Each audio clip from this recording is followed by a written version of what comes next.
Football মানেই Brazil, আর Brazil মানেই সেই নামটা যে শুনলেই কোটি কোটি ভক্তের হৃদস্পন্দন বেড়ে যায়। সে নাম নেইমার জুনিয়র। কিন্তু প্রশ্ন একটাই, ইনজুরি, সার্জারি আর সময়ের সঙ্গে লড়াই করে 2026 বিশ্বকাপে কি আমরা আবার সেই আগুন ঝরা নেইমারকে দেখতে পাব? ঠিক এই প্রশ্নের মাঝেই ফুটবল বিশ্বে নতুন করে আলোড়ন তুলেছেন ব্রাজিলিয়ান স্ট্রাইকার গ্যাব্রিয়েল বারবোসা, যাকে সবাই চেনে গ্যাবি গোল নামে। তার কণ্ঠে এবার কোনো কূটনীতি নেই, কোনো রাগঢাক নেই, সরাসরি ঘোষণা 2026 বিশ্বকাপে ব্রাজিলের নেইমারকে দরকার। এই একটি বাক্যই যেন আবারও প্রমাণ করে দেয় সব কিছু বদলে গেলেও ব্রাজিলিয়ান ফুটবলের কেন্দ্রে নেইমার এখনও অটল। সম্প্রতি ক্রুজেইরো থেকে ধারে নিজের শৈশবের ক্লাব সান্তোসে ফিরেছেন গ্যাবি গোল। ভিলা বেলমিরোর সেই চেনা মাঠেই আবার শুরু হয়েছে তার নতুন যাত্রা। কিন্তু এই ফেরা শুধুই ক্লাব বদল নয়, এটি যেন এক আবেগের প্রত্যাবর্তন। কারণ এবার তিনি খেলবেন তার আইডল, তার ঘনিষ্ঠ বন্ধু নেইমারের পাশেই, একই আক্রমণ ভাগে। সান্তোসে আনুষ্ঠানিক উন্মোচনের দিন গ্যাবি গোল স্পষ্ট ভাষায় বলেছেন, নেইমার শুধু একজন ফুটবলার নন, তিনি ব্রাজিলের আত্মা, ব্রাজিলের পরিচয়। তার ভাষায়, সবাই জানে নেইমার আমার আইডল এবং খুব কাছের বন্ধু। আমরা জাতীয় দলে একসঙ্গে খেলেছি, দারুণ সময় কাটিয়েছি। আমি চাই তাকে শতভাগ ফিট হতে সাহায্য করতে, কারণ বিশ্বকাপে আমাদের নেইমারকে দরকার। এই বক্তব্য শুধু ব্যক্তিগত ভালোবাসা নয়, বরং এটি ব্রাজিলের ড্রেসিং রুমের বাস্তব চিত্র, যেখানে আজও নেইমার নেতৃত্বের প্রতীক। চলতি সপ্তাহেই নেইমার সান্তোসের সঙ্গে নতুন করে চুক্তি নবায়ন করেছেন, যা চলবে 2026 সালের শেষ পর্যন্ত।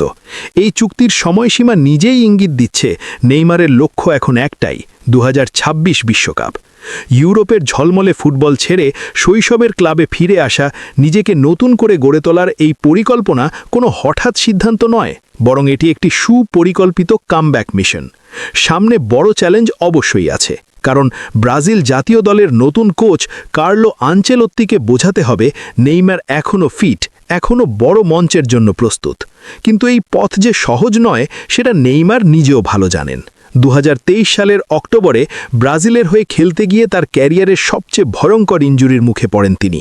বাম হাঁটুর এসিএল ও মেনিসকাস ছিঁড়ে যায়, যা যে কোনো ফুটবলারের জন্যই দুঃস্বপ্ন। দীর্ঘ মাসের পুনর্বাসন, ফিটনেস নিয়ে অনিশ্চয়তা, মাঠে ফেরার পর আবার ধাক্কা, সব মিলিয়ে 2025 সালের ডিসেম্বরে সান্তোসকে অবনমন থেকে বাঁচানোর পরেই তাকে আবারও বাম হাঁটুতে একটি ছোট অস্ত্রোপচার করাতে হয়। অনেকেই তখন ধরে নিয়েছিলেন নেইমারের অধ্যায় বুঝি শেষের পথে, কিন্তু নেইমার বারবার প্রমাণ করেছেন তাকে লেখা যায় না অবসরের গল্পে। সব প্রতিকূলতার মাঝেও 2025 মৌসুমে সান্তোসের হয়ে মাত্র অর্ধেক ম্যাচ খেলেও তিনি করেছেন 8টি লিগ গোল, আর শেষ কয়েক রাউন্ডে 4টি গুরুত্বপূর্ণ গোল করে দলকে নিশ্চিত অবনমন থেকে বাঁচিয়েছেন। এই পারফরম্যান্সই সবচেয়ে বড় প্রমাণ, শতভাগ ফিট থাকলে নেইমার এখনও ম্যাচের ভাগ্য বদলে দিতে পারেন, এখনও তিনি ডিফারেন্স মেকার।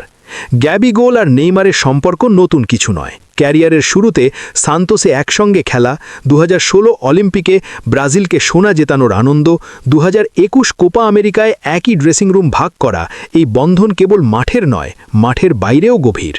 গ্যাবি গোল চান তার বন্ধু, তার আইডল যেন কোনো তাড়াহুড়ো না করে পুরোপুরি ফিট হয়ে বিশ্বকাপে ফেরেন, কারণ ব্রাজিলের স্বপ্নের সঙ্গে এখনও নেইমারের নাম সবচেয়ে শক্তভাবে জড়িয়ে আছে। শেষ পর্যন্ত প্রশ্নটা ঘুরে ফিরে একটাই, 2026 বিশ্বকাপে কি আমরা আবার সেই পুরনো নেইমারকে দেখতে পাব, যিনি এক ছোঁয়া ম্যাচ বদলে দেন, যিনি একাই স্টেডিয়াম জ্বালিয়ে দিতে পারেন? উত্তরটা সময়ই দেবে। তবে এক বিষয় স্পষ্ট, যদি নেইমার ফিট থাকেন এবং সান্তোসের জার্সিতে ধারাবাহিক পারফরম্যান্স দিতে পারেন, তাহলে ব্রাজিলের বিশ্বকাপ স্বপ্নে নেইমার এখনও শুধু একটি নাম নয়, সবচেয়ে বড় ভরসা, সবচেয়ে বড় আশা।